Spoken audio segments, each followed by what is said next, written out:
Welcome back. In this video, we're going to be talking about Chakra 1. We'll be pulling from this amazing book, our reference book for this training on the chakras, Wheels of Life by Anodea Judith. I highly recommend you pick up a copy. So we'll be looking at Chakra 1 today, the Earth Chakra, Muladhara. This is our very first. It's associated with rooting, with grounding, with survival. It's the very beginning. It's dense matter associated with food, our physical body, and it's the most dense chakra that we'll be looking at. I'm going to start with an opening meditation. It is just a few minutes, so go ahead and get comfortable in your seat. Or you could lie down if you'd like, just so you have a straight spine. And I invite you to, if you feel safe, close the eyes or soften the eyes. You can always also light a candle or do some sort of small ritual to help bring you into the space.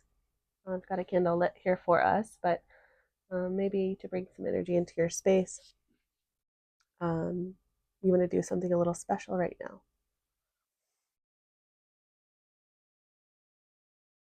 So once you're settled, get super comfy, and we'll begin with a meditation. And this is from the book. Soft or closed eyes. You are about to go on a journey. The journey through the layers of your own self.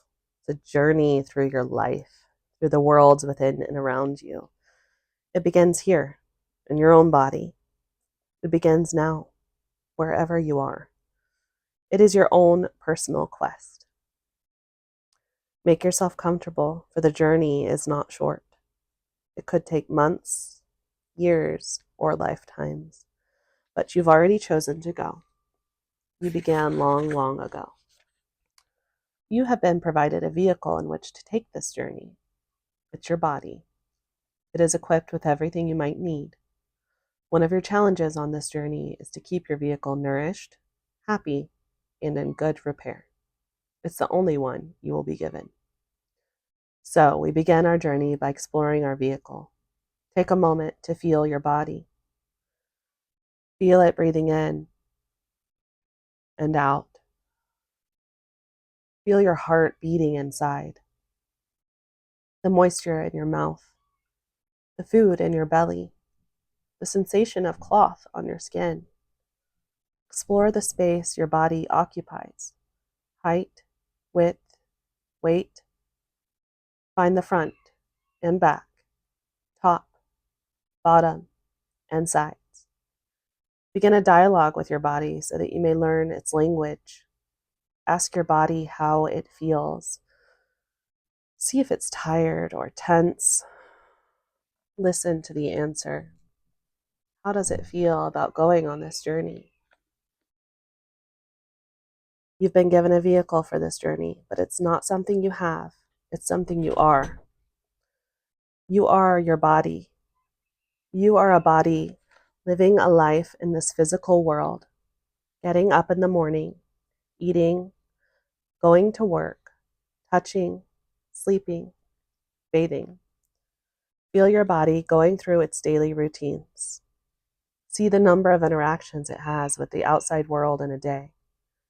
Notice the interchange of hands, touching doors, steering wheels, other hands, papers, dishes, children, food, your lover. Think about your body, all it's gone through, how it's grown, learned, and changed over the years. What has it become to you now? Do you ever thank your body for taking care of you? What is the world like that your body interacts with? Feel the textures, smells, colors, and sounds around you. Be your body, feeling them. All the sensations your mind might miss, but your body experiences. Feel the hardness of the earth and the wood, cement and metal. Feel its straight lines, its solidity, its permanence. Feel the soft firmness of the earth in its natural state, with its trees and grasses, lakes, streams, and mountains. Feel its curving gentleness, its protection and abundance. Feel the richness of this planet with its infinity of forms. Feel its immensity, its solidity, and how it supports you as you sit in your place, hearing this message. This planet is a vehicle too. It takes us through time and through space. Feel the earth as a central, unified entity, a living body just like you, with an infinity of cells working together as a whole. You are a cell in this great body, part of Mother Earth, one of her children. And so we begin our journey here on this great body of Earth. Our long climb upward begins by going down. We go down into this body as we go down into our own bodies, into our flesh, into our guts, into our legs and feet, digging our roots into the earth, which supports and nourishes us. We move deep into her rocks and soil, deep into her guts of red hot lava, seething deep below into her source of life and movement and power. When we sink deeply, we come to the base of our spine and find a red, glowing ball of energy, glowing like the core of the earth. Feel this molten energy running down your legs, through your knees, and into your feet. Feel it running through your feet, into the floor beneath you, through the floor and down into the earth, burrowing between rocks and roots, finding nourishment, support, and stability. Feel this cord of energy as an anchor, settling you, calming you, grounding you. You are here. You are connected. You are solid, but you are molten inside. Deep within your roots, you find your past, your memories, your primal self. Your connection here is simple, direct. You remember your heritage, your ancient self as a child of the earth. She is your teacher. What is this matter that comes from the earth?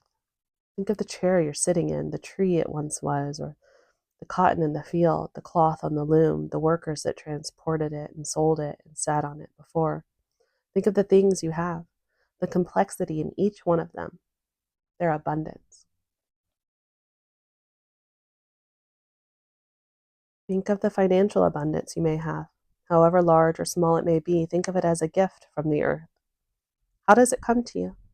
What does your body do to get it? What do you use it for? Think of this money as a stream of life running into you and out of you, through your hands, your feet, your heart, and your mind. As it flows through you, feel yourself in constant exchange with the earth.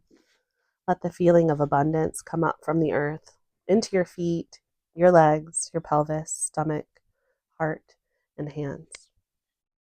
Feel its expression in your throat, its recognition in your vision, its imprint in your mind.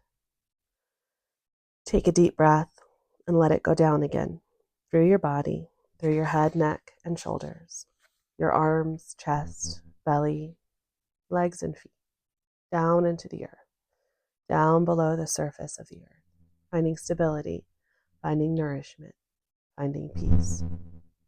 Your body is the journey, and it is where you begin. It is your connection to the physical world, your foundation, the home of your dance. You are the place from which all action and understanding will arise, and to which it will return. You are the testing ground of truth. You are the ground on which all things rest. You are the earth from which all things grow. You are here. You are solid. You are alive.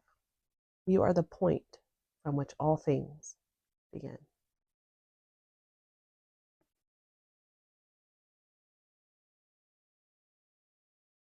As you're ready, slowly come back into the room that you find yourself in by gently moving the body, blinking the eyes. When you're ready, opening the eyes.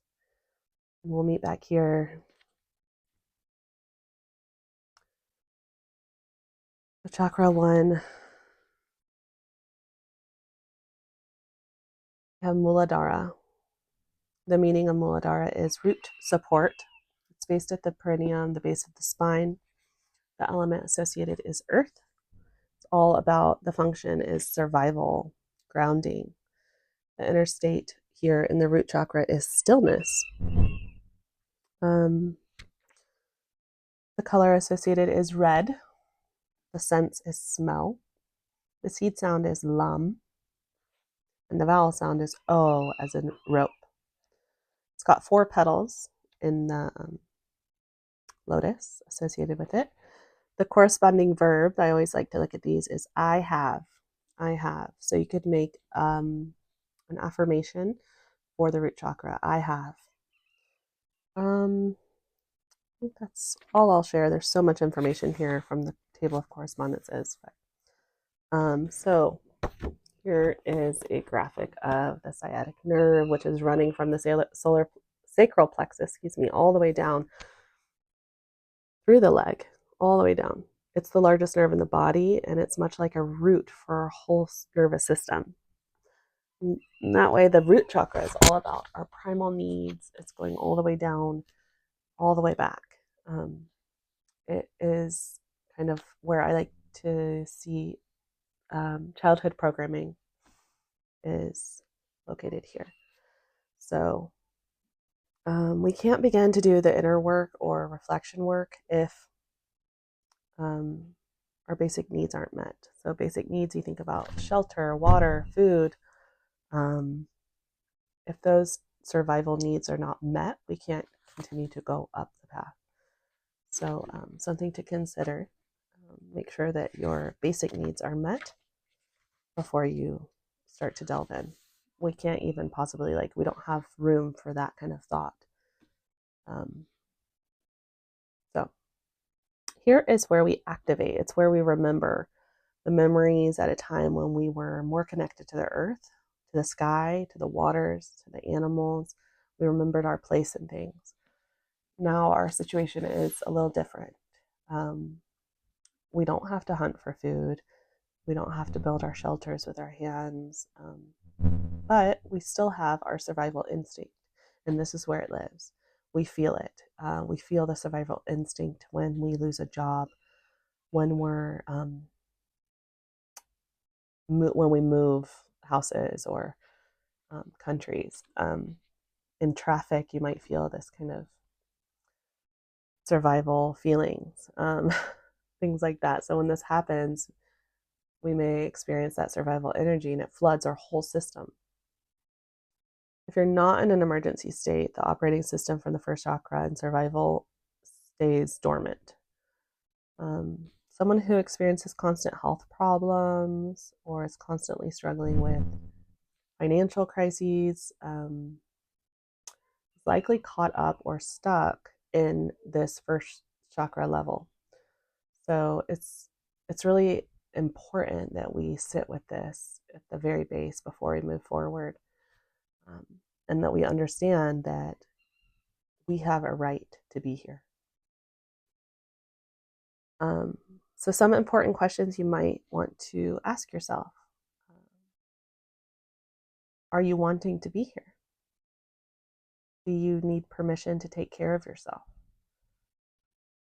What is the fear, if there is any? What is the fear of grounding, of being stable, of standing on your own 2 feet? Who is responsible for your survival?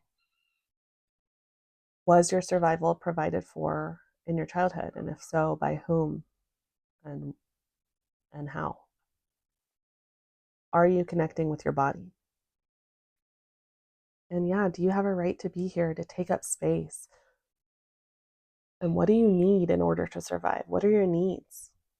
I really encourage you to write those things down. Maybe go back and journal on those questions, those prompts from this book. So here in the root, we find and we remember the benefit of grounding.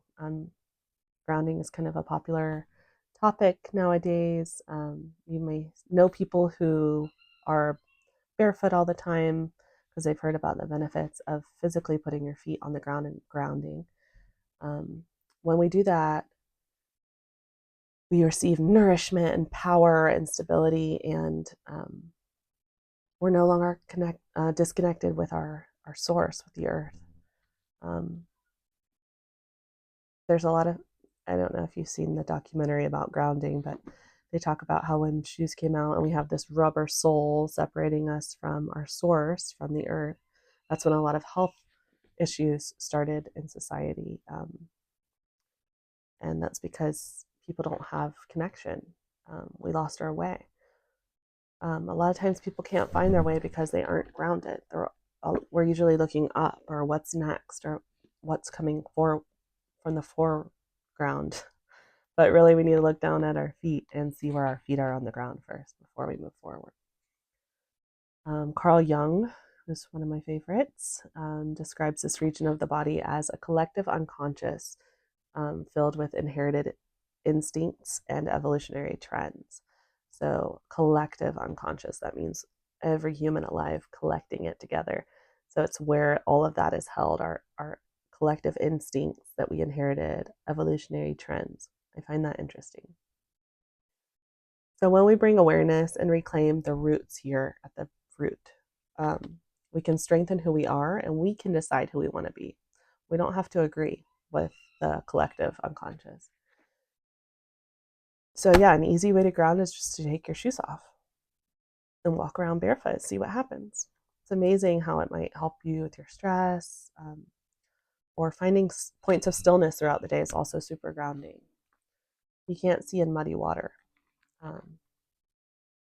There's a verse from the Tao, which we'll be looking at in yoga teacher training. You can't see in muddy water. Muddy water left to rest becomes clear. So that stillness is so important. Yeah, when we ground, it's kind of like focusing a camera lens on two objects. You're merging the astral body and the physical body, and then things become clear. Our sense of the physical around us becomes sharp and clear. There's a wonderful quote I want to share from Sahara Doha.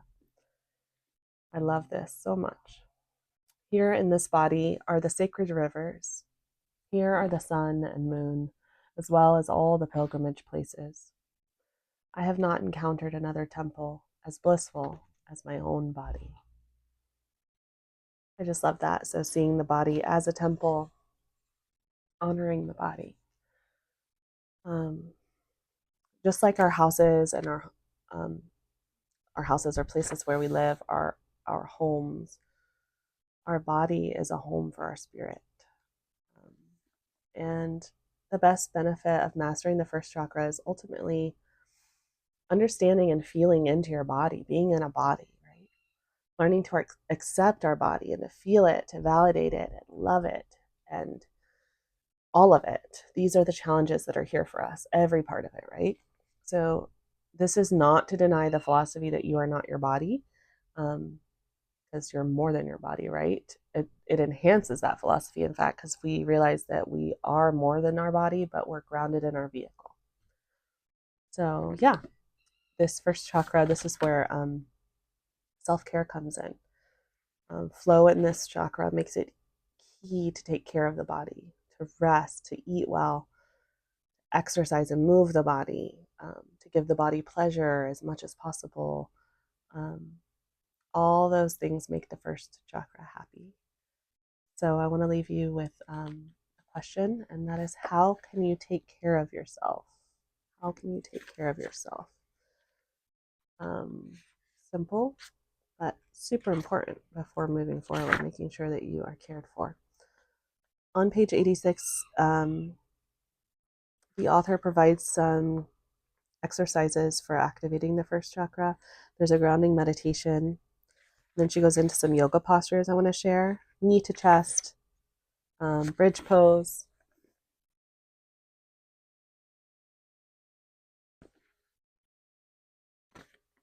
Half locust and full locust. And head to knee pose. And then, deep relaxation exercises, movement exercises, the elephant, where you swing your arms side to side, legs up the wall, pushing your feet,